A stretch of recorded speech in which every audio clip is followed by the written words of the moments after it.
Well, hello there and welcome back to our series of videos on cell division. Now, in this video, we're finally going to go into the detailed stages of meiosis. So we'll be looking at what are the stages of meiosis and what happens during each stage. So here are the textbook pages for the information. So in this video, we'll be looking at the stages of meiosis. We'll start by looking at interphase, which takes place before meiosis. And that's when DNA is replicated. And then we'll go into the first stage of meiosis, which is meiosis 1. And you see that it's made out of Prophase I, Metaphase I, Anaphase I, and Telophase I. And then we'll look at the second division, which is meiosis 2, which also has its own set of Prophase, Metaphase, Anaphase, and Telophase. Now, to help us in understanding meiosis, we'll also be taking a look at this simplified cell, which contains 4 chromosomes, 1, 2, 3, 4, and 2 pairs of homologous chromosomes, pair number 1 and pair number 2. We'll see what happens to these chromosomes during meiosis. So let's begin with interphase, which takes place before meiosis. Now, interphase before meiosis is actually exactly the same as interphase before mitosis. So take this as a bit of a refresher. Right, so during interphase, remember that we cannot really see the chromosomes yet. Instead, we see DNA in the form of chromatin threads in the nucleus. And just before meiosis, these chromatin threads will replicate. And also the pair of centrioles will also replicate. Right, remember centrioles are only found in animal cells. So here's our simplified cell with 4 chromosomes. Right, what happens during interphase? Well, the chromosomes will replicate. Of course, these chromosomes are not yet visible, but if we imagine that they are visible, this is what we'll see.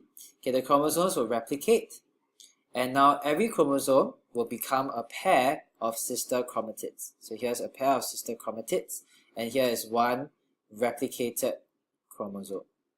Right, so all the chromosomes will replicate during interphase.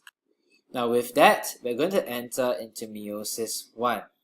Now remember that the big idea in meiosis 1 is that pairs of homologous chromosomes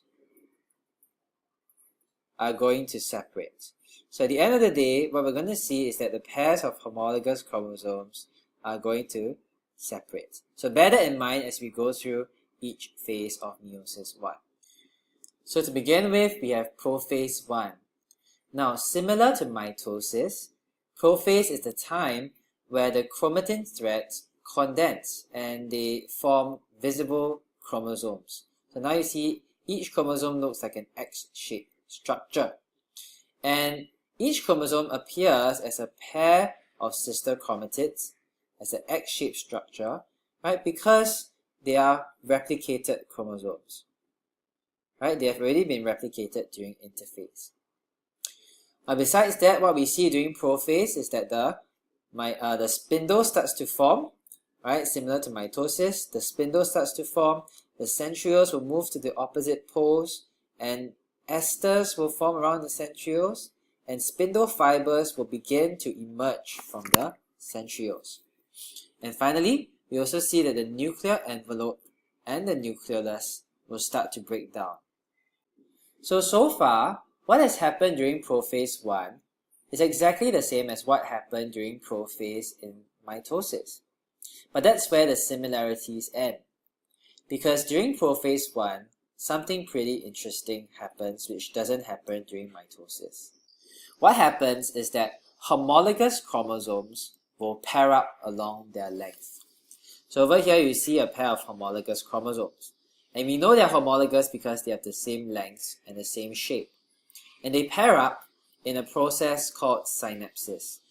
And now each pair can be called a bivalent, right? Bivalent meaning 2 homologous chromosomes paired up closely together.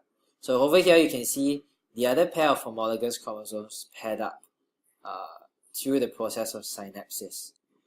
Now that the homologous chromosomes are very closely paired up, a process called crossing over may take place.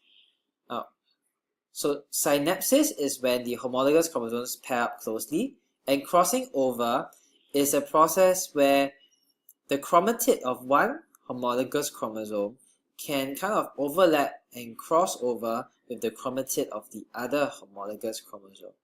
And the point at which they cross over is called the chiasma. Right, so they cross over at points called the chiasma.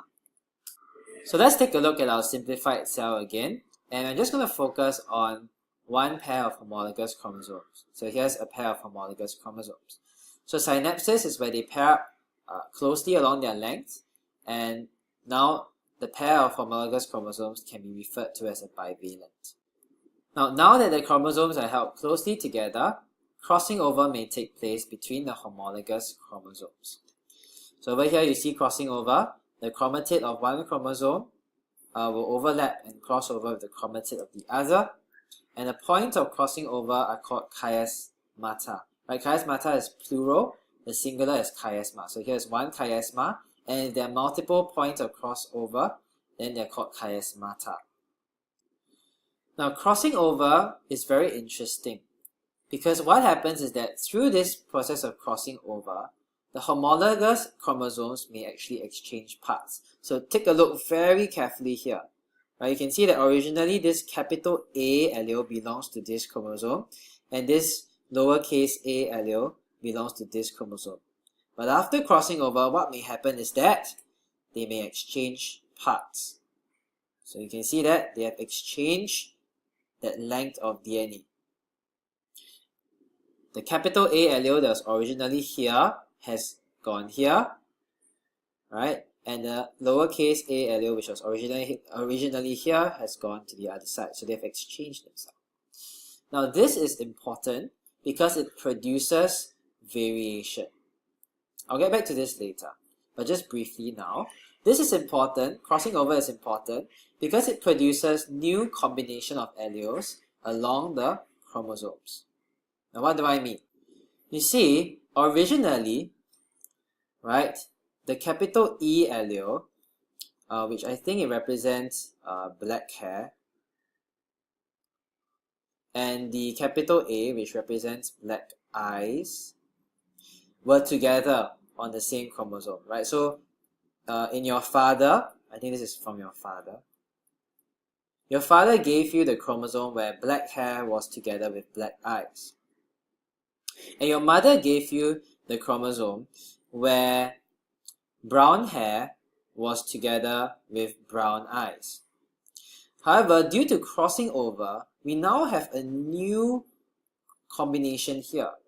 Right? So the new combination here is that now we have a chromosome here, or chromatid here, where there is black hair together with brown eyes, and brown hair together with black eyes. So we have a new combination that's produced through crossing over. Okay, don't worry if you didn't catch that. The main point to get is that during prophase I, homologous chromosomes pair up through synapsis, and they may cross over at points known as chiasmata. So with that, we then go into metaphase, and during metaphase, what happens is that the pairs of homologous chromosomes will line up along the equator. You can see that this pair of homologous chromosomes has lined up here, and this pair has lined up along the equator. And the chromosomes of each pair are attached to spindle fibers from opposite poles. So let's look at this pair here. Right, one chromosome is attached to spindle fibers from this pole, and the other chromosome is attached to spindle fibers from the opposite pole. So they're going to be ready to be pulled apart. Now maybe you'd like to pause at this point and think about how this is different from metaphase in mitosis. Right, so maybe just pause for a while, look back into your notes and see how this is different from metaphase in mitosis. So hopefully you realized something like this. So over here, this is metaphase in mitosis, right? And over here, we have metaphase I in meiosis. And you can see the difference very clearly. So in metaphase and mitosis, we actually have pairs of sister chromatids lining up along the equator. But in metaphase 1, in meiosis, we have pairs of homologous chromosomes lining up along the equator. Right, so just take note of this. Both have the same number of chromosomes, both have 4 chromosomes in this example, but the lineup, the arrangement during the metaphase is different for mitosis versus metaphase 1 in meiosis. So in meiosis, the pairs of homologous chromosomes will line up along the equator. And what you can see is that, let's say this is the one from the father, this is the one from the mother, this is the one from the mother, this is the one from the father. What you can see is that the pairs are going to be separated. However, you might be asking me at this point, why can't the green one, the mother's one, be on this side, and the red one, the father's one, be on this side? So why can't both red ones go this side, and why can't both green ones go this side? Well, it is possible, and that's what we're going to look at on the next slide. So here's our simplified cell again, and you can see that the pairs of homologous chromosomes have lined up along the equator. So here's one pair, there's the second pair. So in just a while, the pairs of homologous chromosomes are going to segregate or separate and end up in different daughter cells. So let's take a look at this pair of homologous chromosomes here. Right, one's from your father, the other one's from your mother, and they're lining up on the equator, and they're going to be separated into different daughter cells. So father's one is going to end up in this daughter cell, the mother's one is going to end up in the other daughter cell. And if you take a look at the other homologous chromosome pair, it's the same. This chromosome is going to end up in this daughter cell, and this chromosome is going to end up in the other daughter cell. And we have this combination. So if you have all the father chromosomes on one side and all the mother chromosomes on the other side, then we'll end up with a certain combination of alleles. We'll end up with one daughter cell over here, which has the capital E, capital A, and capital B alleles together. Right? So we'll end up with, in a sense, one gamete with capital E, capital A, and capital B together. And we'll end up with the other daughter cell having small e, small a, and small b together. However, you might be wondering, hey, why can't this chromosome, this white chromosome from the mother, end up on this side instead? And why can't this chromosome here end up on this side instead? Well, it's a very good observation, and the answer is that it can happen. So in the second combination, we can see for this pair of homologous chromosomes, now the white chromosomes on this side and the yellow chromosomes on this side. And that's what we mean when we say that each pair of homologous chromosomes separates independently of other pairs. So for this pair of homologous chromosomes, it's going to separate so that the yellow one is on this side and the white one's on this side. But for this pair, it's independent of this pair. So for this pair, it can decide so that the white one goes on this side and the yellow one goes on this side. Each pair is independent. And for this combination, we're going to get a different combination of alleles. So now we're going to end up with a daughter cell where there's capital E, capital A, and small b together. And we're going to end up with a daughter cell where we have small e, small a, and capital B together. And this is important because it produces variation. So when each pair of homologous chromosomes segregates independently of other pairs, we can get many different combinations of alleles. Alright, with that, we come to Anaphase 1. So in metaphase 1, the pairs of homologous chromosomes have lined up along the equator, and in Anaphase 1, the homologous chromosomes will separate and be pulled to opposite ends of the cell as the spindle fibers shorten. So these spindle fibers will shorten and pull the homologous chromosomes to opposite ends of the cell. Now, how is this different from mitosis? Well, remember that in mitosis, Anaphase 1 is when the pairs of sister chromatids separate, right? So in mitosis, it was the pairs of sister chromatids which separate during Anaphase 1. But in Anaphase I for meiosis, it is the pairs of homologous chromosomes that separate. And finally, we have Telophase I. So by now you can see that the homologous chromosomes have separated and they've ended up in different daughter nuclei. Right, so the nuclear envelope will reform. The spindle will break down, it's no longer there. Cytokinesis is going to happen soon, so there'll be a furrow, right? It's a cleavage furrow here. It's going to cleave the cell in two. So you get two daughter cells, and each daughter cell will now have a haploid number of chromosomes. Haploid because the homologous chromosomes have been separated. So now you can see each daughter cell only has 2 chromosomes. Originally, this parent cell had 4 chromosomes. Now take note though, that even though it's a haploid number of chromosomes, the chromosomes are still replicated, so they look X-shaped.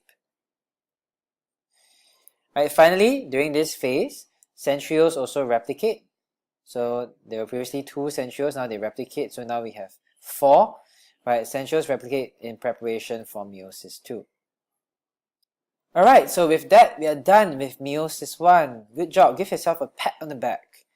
Now, if you've missed out stuff, if you've not understood things, right, it doesn't matter, you can ask in class, but make sure that you've understood this one thing, that the big thing that happens in meiosis I is that pairs of homologous chromosomes are separated, right? So meiosis I is all about the separation of pairs of homologous chromosomes.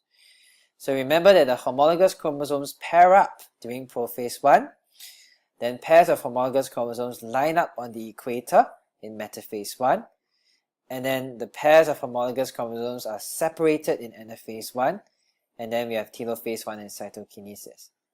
Now just a small detail, which is not that important, but just to mention, that plant cells may not go through telophase I, some of them go straight from anaphase I to meiosis II.